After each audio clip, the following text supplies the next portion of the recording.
I'm joined today by Governor Pawlenty, former governor of the state of Minnesota and the co-leader of IRI's delegation in Tunisia. Governor Pawlenty, thanks so much for joining us today. I'm delighted to be with you, and I'm delighted to be part of IRI's delegation to the first post-revolution democratic elections in Tunisia. Great, thank you. Can you begin a little bit about telling us about the findings of IRI's delegation? Well, the delegation, of course, went out and visited and monitored polling stations throughout Tunisia. Overall, the elections here were well conducted procedurally, although IRI delegates did notice some concerns. For example, there was some confusion about how and when people could register after the first opportunity to register earlier this summer. There was some confusion about polling place locations and the technology that people could use to access that.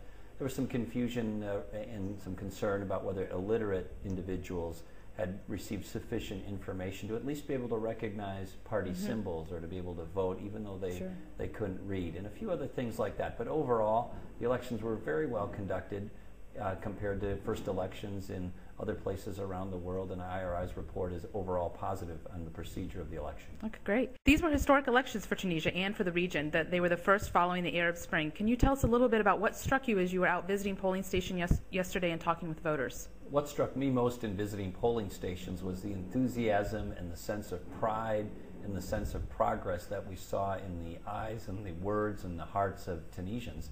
So many wonderful comments. I spoke to this one individual as one example and said, "Do you feel prepared for the election? Have you received enough information? Have you had enough time to think about it?"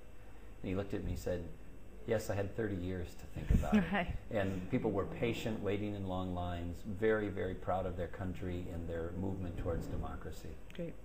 What do you think the impact of these elections will be on Tunisia as they move forward through their democratic transition?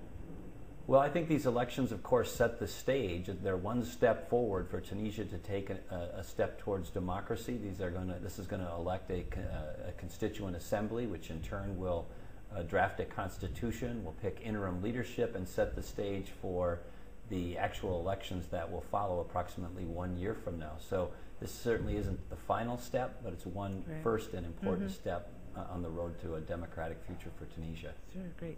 Well, Governor, we really appreciate you leading our delegation here in Tunisia, and thank you so much for joining us today and talking a little bit about the findings of IRI's delegation. Delighted to do it. Thank you.